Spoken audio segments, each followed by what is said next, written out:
This is the last question of exercise 8.1. Question number 11 is state whether the following are true or false.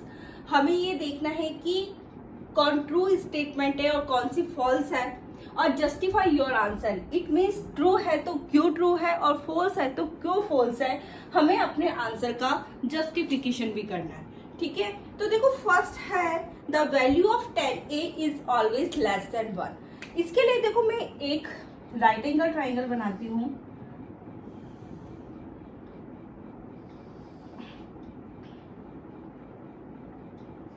Four, 3 and 5 right angle triangle at B मैंने बनाया. ठीक है, अब इसके according अगर मैं 10a यानी it means angle of reference a है तो ये हमारे पास परपेंडिकुलर है और ये क्या है, बेस है. ठीक है, तो यहां से 10a क्या होता है, पंडित बद्री प्रसाद हर बोले से 10 होता है हमारे पास perpendicular upon base. Perpendicular upon base, तो परपेंडिकुलर क्या है, यहाँ पे 4 है और बेस क्या है, 3 है. तो 10a क्या आया हमारा 4/3. तो ये तो 1 पॉइंट समथिंग आएगा. तो इसने क्या बोला, the value of 10a is always less than 1. तो ये तो एक फॉल्स स्टेटमेंट है कि 10a की वैल्यू हमेशा लेस देन 1 होती है. ठीक है, now we come on second part. Second one is sec a that is equals to 12/5 for some values of angle a. तो देखो sec होता क्या है, sec a है हमारा 12/5. पंडित बद्री प्रसाद हर बोले से आपका जो sec होता है that is the reciprocal of cos. तो sec क्या हो जाएगा, हाइपोटेन्यूज अपॉन बेस. अब मैं अपना एक राइट एंगल ट्राइंगल बनाती हूँ. ये मैंने एक राइट एंगल ट्राइंगल बनाया है जिसमें हमारा एंगल ऑफ रेफरेंस क्या है, ए है. Okay, A B C. Right angle triangle में एंगल ऑफ रेफरेंस ए है तो इसकी अपोजिट साइड ये परपेंडिकुलर है, ये बेस है और ये हाइपोटेन्यूस है. तो हाइपोटेन्यूस क्या है हमारा 12 है और बेस क्या है 5 है. ठीक है, और राइट एंगल ट्राइंगल के अंदर जो हमारा हाइपोटेन्यूस होता है it's the biggest side of this triangle.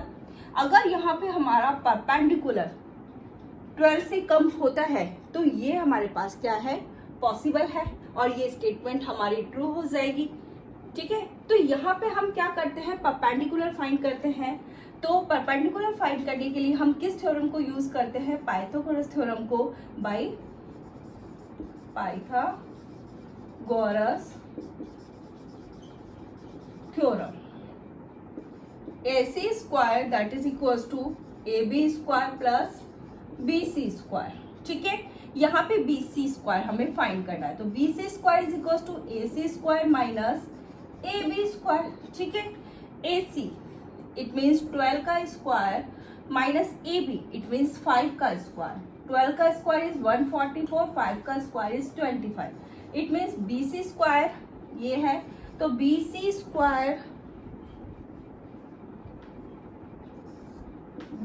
Square that is equals to 119. तो BC क्या हो जाएगा, अंडर रूट ऑफ 119.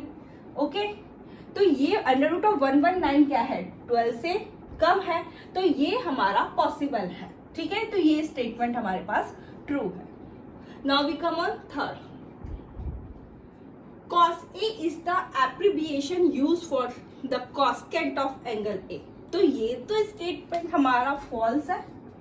ठीक है, बिकॉज cosec A होता है cosecant of angle A, cos A नहीं होता है. ठीक है, तो ये तो हमारा फॉल्स है. Now we come on fourth one. cot A is the product of cot and A. तो ये भी हमारा फॉल्स है क्योंकि cot A is the product of cotangent of angle A. It is cotangent of angle A.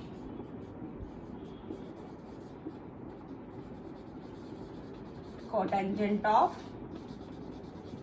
angle A. Now fifth one, last part is sine theta is equals to 4/3 for some angle theta.